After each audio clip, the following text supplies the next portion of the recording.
ಟಿವಿಗೆ ಅವರು ಕೋರ್ಟ್ಗೆ ಹೋಗ್ತಾರೆ ಅಂತ ಅನ್ಸುತ್ತೆ ಅಂತ ಬೆಂಗಳೂರಿನಲ್ಲಿ ಡಾಕ್ಟರ್ ಜಿ ಪರಮೇಶ್ವರ್ ಹೇಳಿಕೆಯನ್ನು ಕೊಟ್ಟಿದ್ದಾರೆ. ಸಂವಿಧಾನದ ಅಂಶವನ್ನು ಉಲ್ಲೇಖಿಸಿ ರಾಜ್ಯಪಾಲರು ನಿರ್ಧರಿಸುತ್ತಾರೆ. ಕಾನೂನಿನಲ್ಲಿ ಇರೋದನ್ನ ನೋಡಿ ಅವರು ಕ್ರಮಗಳನ್ನು ಕೈಗೊಳ್ತಾರೆ ಅಂತ ಪರಂ ಮಾತನಾಡಿದ್ದಾರೆ. ಟಿವಿಗೆ ಅವರು ಕೋರ್ಟ್ಗೆ ಹೋಗ್ತಾರೆ ಅಂತ ಅನಿಸ್ತಾ ಇದೆ ಅಂತ ಪರಂ ಮಾತನಾಡಿದ್ದಾರೆ.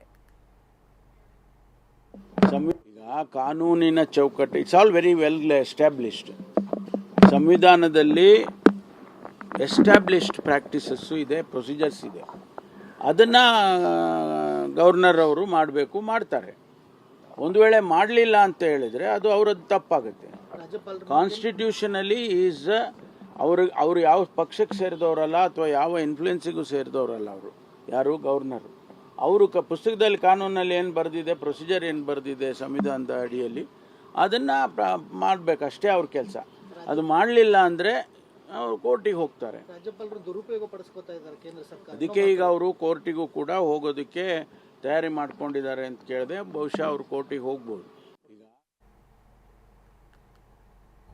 ಇದು ಒಂದು ಕಡೆ ಕಾಂಗ್ರೆಸ್ ಪ್ರತಿಭಟನೆ ಮಾಡ್ತಾ ಇರುವಂತಹ ದೃಶ್ಯಗಳಿದು. ತಮಿಳುನಾಡಿನಾದ್ಯಂತ ಕೇಂದ್ರ ಸರ್ಕಾರ ಹಾಗೂ ರಾಜ್ಯಪಾಲರ ವಿರುದ್ಧ ಕಾಂಗ್ರೆಸ್ ಆಕ್ರೋಶವನ್ನು ವ್ಯಕ್ತಪಡಿಸ್ತಾ ಇದೆ.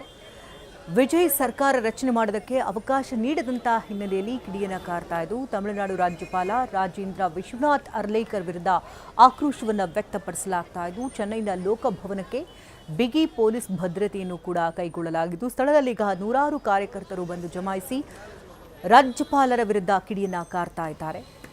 ಪರಿಸ್ಥಿತಿ ಮತ್ತೊಂದು ಹಂತಕ್ಕೆ ಹೋಗ್ತಾ ಇರುವಂತಹ ನಿಟ್ಟಿನಲ್ಲಿ ಸ್ಥಳದಲ್ಲಿ ಹೆಚ್ಚಿನ ಪೊಲೀಸರನ್ನ ನಿಯೋಜನೆ ಮಾಡಲಾಗಿದ್ದು ಹದ್ದಿನ ಕಣ್ಣು ಕೂಡ ಇಡಲಾಗಿದೆ. ಈಗಾಗಲೇ ಟಿವಿಕೆ ಪಕ್ಷದಿಂದಲೂ ಕೂಡ ರಾಜ್ಯಪಾಲರ ವಿರುದ್ಧ ಆಕ್ರೋಶವನ್ನು ವ್ಯಕ್ತಪಡಿಸಲಾಗ್ತಾ ಇದೆ. ಇತ್ತ ಕಾಂಗ್ರೆಸ್ ಕೂಡ ಬೀದಿಗಿಳಿದು ಪ್ರತಿಭಟನೆಯನ್ನು ನಡೆಸ್ತಾ ಇದೆ, ಆಕ್ರೋಶಗಳನ್ನು ವ್ಯಕ್ತಪಡಿಸ್ತಾ ಇದೆ. ರಾಜ್ಯಪಾಲರು ಟಿವಿಕೆ ಪಕ್ಷಕ್ಕೆ ಅವಕಾಶ ಮಾಡಿಕೊಡದಂತಹ ಹಿನ್ನೆಲೆಯಲ್ಲಿ ಆಕ್ರೋಶವನ್ನು ವ್ಯಕ್ತಪಡಿಸಲಾಗ್ತಾ ಇದೆ. ಸರ್ಕಾರ ರಚನೆಗೆ ವಿನಾಕಾರಣ ವಿಳಂಬ ಮಾಡ್ತಾ ಇದ್ದಾರೆ, ಸಮಯಾವಕಾಶವನ್ನು ಸರಿಯಾಗಿ ಮಾಡಿಕೊಡ್ತಾ ಇಲ್ಲ, ವಿನಾಕಾರಣಗಳನ್ನು ಕೊಡ್ತಿದ್ದಾರೆ ಎನ್ನುವಂಥ ನಿಟ್ಟಿನಲ್ಲಿ ಕಾಂಗ್ರೆಸ್ ಕೂಡ ಈಗ ಪ್ರತಿಭಟನೆಯನ್ನು ನಡೆಸ್ತಾ ಇದೆ. ಮತ್ತೊಂದು ಬದಿಯಲ್ಲಿ ಈಗಾಗಲೇ ಎಐಎಡಿಎಂಕೆ ತಮ್ಮ ಶಾಸಕರನ್ನು ಹಿಡಿದಿಟ್ಟುಕೊಳ್ಳುವಂತಹ ಪ್ರಯತ್ನಗಳನ್ನು ಕೂಡ ಮಾಡಲಾಗ್ತಾ ಇದ್ದು ಒಂದು ಟೀಮ್ ಈಗಾಗಲೇ ಟಿವಿಕೆ ಜೊತೆಗೆ ಕೈ ಜೋಡಿಸಿದೆ.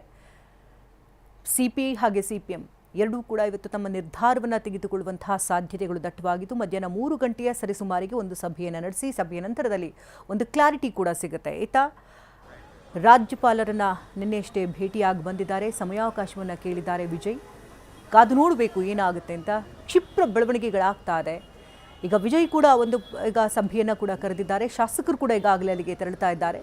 ಅವರೊಟ್ಟಿಗೆ ಕುಳಿತು ಮಾತುಕತೆ ಕೂಡ ನಡೆಸಲಾಗ್ತಾ ಇದೆ. ತಮ್ಮೊಟ್ಟಿಗೆ ಯಾರೆಲ್ಲ ಬೆಂಬಲವನ್ನು ಸೂಚಿಸಬಹುದು, ತಮ್ಮ ಜೊತೆ ಕೈ ಜೋಡಿಸಿ ನಿಲ್ಲುವವರು ಯಾರು, ಸಿಪಿಐ ಹಾಗೆ ಸಿಪಿಎಂ ತಮ್ಮ ಜೊತೆ ಕೈ ಜೋಡಿಸಿಲ್ಲ ಅಂತಂದರೆ ತಮಗಿರುವಂಥ ಬೇರೆ ಆಪ್ಷನ್ಸ್ಗಳಾದರೂ ಏನು, ಎಐಎಡಿಎಂಕೆಯಲ್ಲಿ ಈಗ ಬೆಂಬಲ ಕೊಡ್ತೇವೆ ಅಂತ ಹೇಳಿದ್ದಾರೆ ಹೊರತು ಇನ್ನೂ ಒಂದು ಕ್ಲಾರಿಟಿಯಾಗಿ ಅವರ ಜೊತೆನಲ್ಲಿ ನಿಂತ್ಕೊಂಡಿಲ್ಲ. ಯಾಕೆಂದರೆ ಕೆಲವು ಶಾಸಕರನ್ನ ಈಗಾಗಲೇ ಪಳನಿಸ್ವಾಮಿ ಟೀಮ್ ಹಿಡಿದಿಟ್ಟುಕೊಳ್ಳುವಂತಹ ಪ್ರಯತ್ನಗಳಾಗ್ತಾ ಇದೆ. ಪಳನಿಸ್ವಾಮಿ ಅವ್ರಿಗೂ ಕೂಡ ಅಲ್ಲಿ 2 ಬಣಗಳು ಶುರುವಾಗಿರೋದ್ರಿಂದಾಗಿ ಬೆಂಬಲವನ್ನು ಸೂಚಿಸಲೇಬೇಕು ಅಂತ ಪಟ್ಟು ಹಿಡಿದುಕೊಳ್ತಿದೆ ಒಂದು ಟೀಮ್. ಕಾದು ನೋಡಬೇಕು, ಸಂಜೆ ಅಷ್ಟರಲ್ಲಿ ಒಂದು ಕ್ಲಾರಿಟಿ ಕೂಡ ಸಿಗುತ್ತೆ. ಮ್ಯಾಜಿಕ್ ನಂಬರ್ ತಲುಪುವಂತಹ ನಿಟ್ಟಿನಲ್ಲಿ ಕೇವಲ 6 ಸಂಖ್ಯಾಬಲ ಮಾತ್ರ ಈಗ ಸದ್ಯದ ಮಟ್ಟಿಗೆ ಕಡಿಮೆ ಇರುವಂಥದ್ದು. ಆ 6 ಸಂಖ್ಯಾಬಲಗಳನ್ನು ಯಾವ ರೀತಿ ವಿಜಯ್ ಸಾಧಿಸ್ತಾರೆ ಅನ್ನೋದು ದೊಡ್ಡ ಟಾಸ್ಕ್ ಆಗಿದೆ. ಈಗ ಕಾಂಗ್ರೆಸ್ ಹಾಗೆ ಟಿವಿಕೆ ಪಕ್ಷದಿಂದ ಎರಡೂ ಕಡೆ ಕೂಡ ಪ್ರತಿಭಟನೆಗಳಾಗ್ತಾ ಇದೆ. ಅವರ ಅಭಿಮಾನಿಗಳು ರಸ್ತೆಗಳಿಗೆ ಈಗಾಗಲೇ ಪ್ರತಿಭಟನೆಯನ್ನು ನಡೆಸ್ತಾ ಇದ್ದಾರೆ. ರಾಜ್ಯಪಾಲರು ಅನ್ಯಾಯವನ್ನು ಮಾಡ್ತಾ ಇದ್ದಾರೆ, ವಿಜಯ್ಗೆ ಸರ್ಕಾರ ರಚನೆ ಮಾಡಿಕೊಡೋದಕ್ಕೆ ಅವಕಾಶ ಮಾಡಿಕೊಡದೇ ಇರೋದಕ್ಕೆ ವಿಳಂಬ ಮಾಡ್ತಾ ಇದ್ದಾರೆ, ಜೊತೆಗೆ ವಿನಾಕಾರಣಗಳನ್ನು ಕೊಡ್ತಾ ಇದ್ದಾರೆ ಅಂತ ಆಕ್ರೋಶವನ್ನು ವ್ಯಕ್ತಪಡಿಸಲಾಗ್ತಿದೆ.